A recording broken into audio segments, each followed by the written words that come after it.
And now, part three of the events surrounding December 7th, 1941. In 1921, the War Plans Division was put together. Charged in general with those duties of the War Department General Staff which relate to the formulation of plans for the use in the theater of war of military forces, separately or in conjunction with the naval forces and the national defense. Why is this interesting? Well, that to me is interesting for the fact that I think it's assuming that the Director of War Plans is active during times of war. My point being, is Admiral Turner in July of 1941 is the Director of War Plans. Remember, we're still a neutral nation at this time. Regardless of your viewpoint of the purpose of Admiral Turner or the purpose for the Director of War Plans, in any event, what Admiral Turner is advocating to FDR is if he were to continue operations aimed at the Japanese, geographically, economically, or militarily, that the Japanese would respond in a bellicose manner, aka an aggressive manner. And so now the grouping of individuals who have issues with FDR and what he is doing in regards to Pearl Harbor has now grown to four: Admiral Richardson, Navy Secretary Knox, Admiral Kimmel, and now Director of War Plans Turner. Again, Turner's hesitation is regarding the issue of being bellicose with Japan. In other words, if FDR continues to poke and prod and go after the Japanese, probably this would be enough for the Japanese to respond, perhaps militarily, most likely at Pearl Harbor. So how does FDR respond to Director of War Plans Turner's hesitations and trepidation? Well, a week later, on July 26, 1941, FDR freezes all Japanese assets, and in particular the Japanese oil supply, by 90%. Considering that the Japanese are still in expansion mode and their entire military is based off of an oil supply necessity, this is definitely causing some major issues for the Japanese. Meanwhile, outside historical reference, FDR has illegally given permission for the creation of the Flying Tigers. Now, this is something that's kind of important because of the fact that FDR is doing this on his own, he is doing this in secret, and he is doing this unilaterally. The Flying Tigers are composed of pilots from the United States Army, the United States Navy, and the United States Marine Corps. Ultimately, their mission was to bomb Japan and to defend China and to help Chiang Kai-shek during World War II. Ultimately, there were many delays, and the bottom line is that this group actually did not fly in combat until several days after the attack on Pearl Harbor. However, the whole idea and the whole creation of the Flying Tigers created by FDR, once again, let's not forget, is illegal from the get-go. Combined with the 50 destroyers sent to Europe for Britain against Germany, September 1940, combined with the warships given to Great Britain to protect Singapore in October of 1940, combined with the warships that are in and around the Dutch East Indies, aka current-day Indonesia, in November of 1940, and then you combine again with the Lend-Lease Act of December 1940, and then the finalization of it in March of 1941, those are very compelling military arguments that would help us to understand why the Japanese will ultimately be motivated in just a few months to attack Pearl Harbor. With just 4 months remaining until the attack on Pearl Harbor on December 7, 1941, FDR and Churchill were together in August 9th through the 12th, putting together the Atlantic Conference, also known as the Atlantic Charter. The Atlantic Charter was a statement issued on August 14, 1941, setting out American and British goals for the period following the end of World War II. Among some of their gains, or more specifically their aims, were no territorial changes made against the wishes of the people, aka self-determination, restoration of self-government to those who were deprived of it, reduction of trade restrictions, global cooperation to secure better economic and social conditions for all, freedom from fear and want, freedom of the seas, and abandonment of the use of force, as well as the disarmament of aggressor nations. Clearly, going through all these bullet points, it would be tough to argue against the United States still being neutral at this time. I think summing up the Atlantic Charter or Atlantic Conference could be quite simple. FDR has basically communicated to Churchill that the United States of America will be involved in the war, and based on those numerous bullet points, on the side of the Allies. Meanwhile, outside historical reference, back at Pearl Harbor, no one has told Admiral Kimmel about any of these plans. The fireside chats were a series of evening radio addresses given by U.S. President FDR between 1933 and 1944. Roosevelt spoke with familiarity to millions of Americans about the issues regarding the Emergency Banking Act in response to the banking crisis, the recession, New Deal initiatives, and of course the course of World War II. On radio, he was able to quell rumors and explain his policies. His tone and demeanor communicated self-assurance during times of despair and uncertainty. Roosevelt was regarded as an effective communicator on radio, and the fireside chats kept him in high public regard throughout his presidency. The reason why this is important is because on September 11th, 1941, FDR tells the nation that the destroyer Greer had been attacked by the Germans. And because of these provocative actions, led by an attack by a German submarine, FDR has given the U.S. military the standing orders to shoot on sight any German vessel west of Iceland. Now, this map truly does not give justice the geographic latitude that FDR has given the U.S. military after this incident on September 11th, 1941. If you were to take a line of longitude and if you were to extend it out from Iceland through the Arctic Circle and down through the South Pole, you can see how much property and territory that FDR is granting the U.S. military and the Navy in particular associated with the shoot-on-sight order. Remember, the United States of America is still theoretically a neutral nation. It is interesting to note that the fireside chat that was given on September 11, 1941, did not truly reveal the entire story. What FDR chose not to reveal was that the destroyer Greer was stalking the submarine for 3 hours. Now remember, to kind of put that in perspective, 3 hours is basically about the time of an NFL football game from beginning to end, or for the most part, the majority of innings of a Major League Baseball game. Oh, and by the way, also in cooperation from above with a British patrol plane.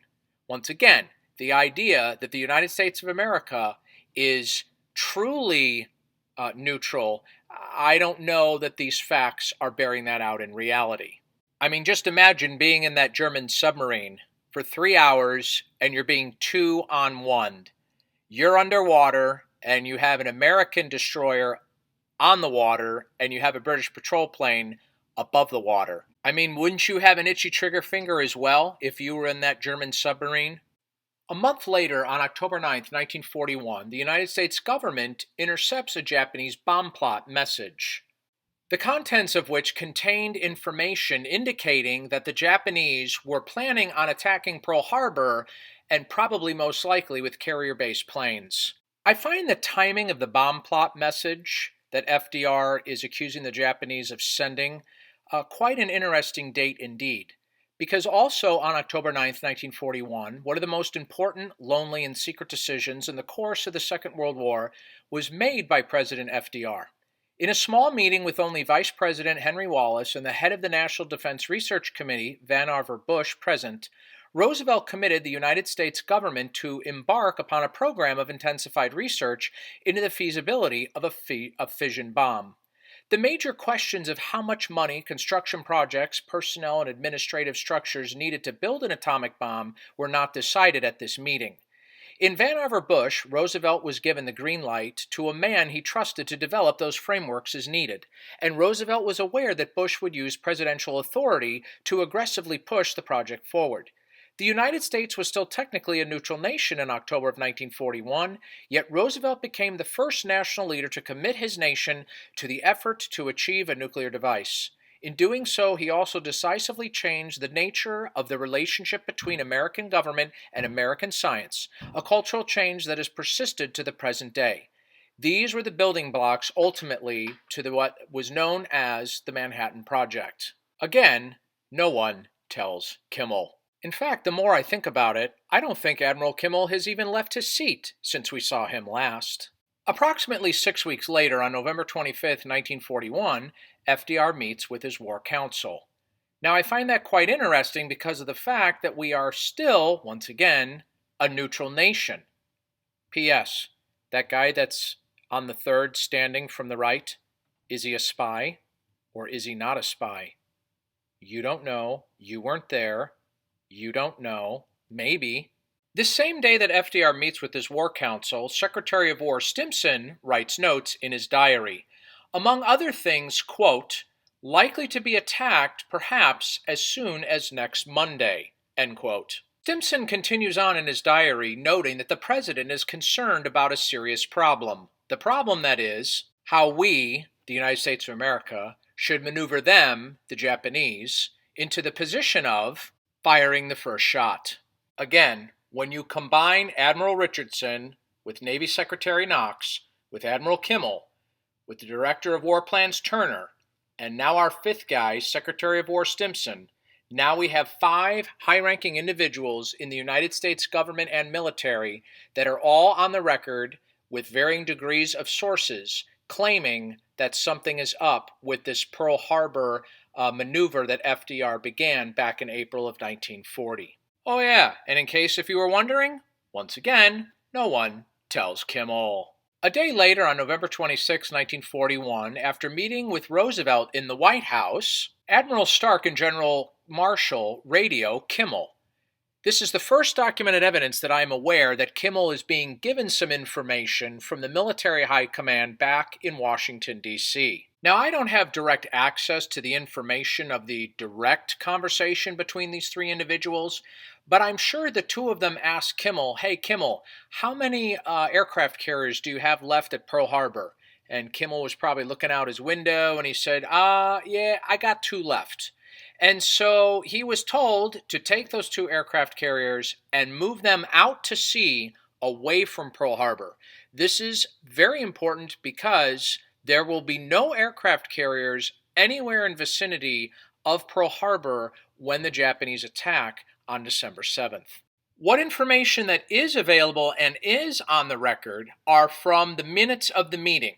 And what they had said was the fact that they were intending to reduce fighter strength at Pearl Harbor by a minimum of half, knowing full well that, quote, there will be nothing left at Hawaii until replacements arrive, end quote. So right now on November 26, 1941, 12 days before December 7th, Pearl Harbor is as weak as it's ever been. Keep in mind that November 26th was definitely a very busy day, as Stark and Marshall draft a message to Kimmel. So they've already talked to him via radio, and now they're getting to him via a message. So Stark and Marshall told Admiral Kimmel that hostilities may be near. However, not only did they not tell Kimmel what kind of hostilities in particular, but they also were not telling him what part of the largest ocean in the world, in the Pacific Ocean, that the Japanese were planning their assault. Meanwhile, outside historical reference, in the British colonies of Hong Kong and Singapore on December 1st, 1941, the British declare a state of emergency in preparation for an imminent Japanese attack. Now, I don't know if Churchill was speaking with FDR or vice versa, because once again, that stuff is quite vague, to say the least. Hostilities, imminent, emergency, but nonetheless, it is on the record that the British colonies are bracing for a Japanese assault. 3 days later, on December 4th, 1941, the Chicago Tribune newspaper reveals Rainbow 5. And that is a top-secret war plan drawn up at FDR's order.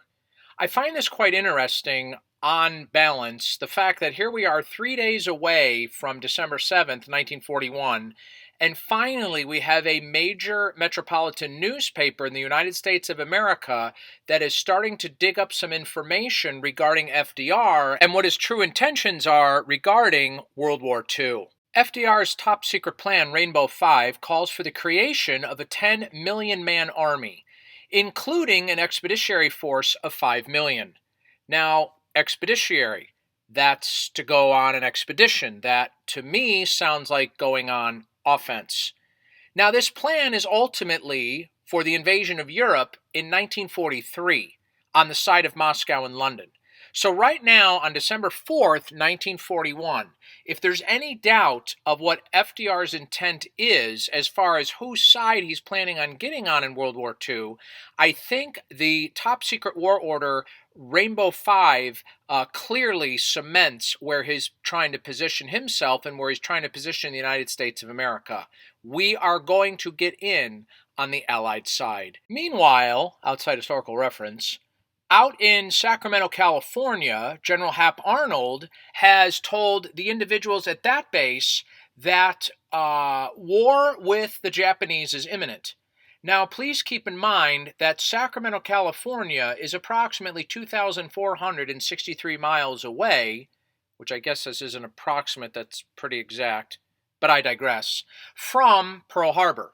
Remember from before, the distance from San Diego, California to Pearl Harbor, Hawaii was 2,615 miles. What is curious to note is the fact that General Arnold is alerting troops in Sacramento, California, but yet over at Pearl Harbor, Admiral Kimmel is still, for the most part, being kept in the dark. Meanwhile, outside historical reference, back in Washington, D.C., President Roosevelt has intercepted a Japanese message. I don't know the specific content that was in the message.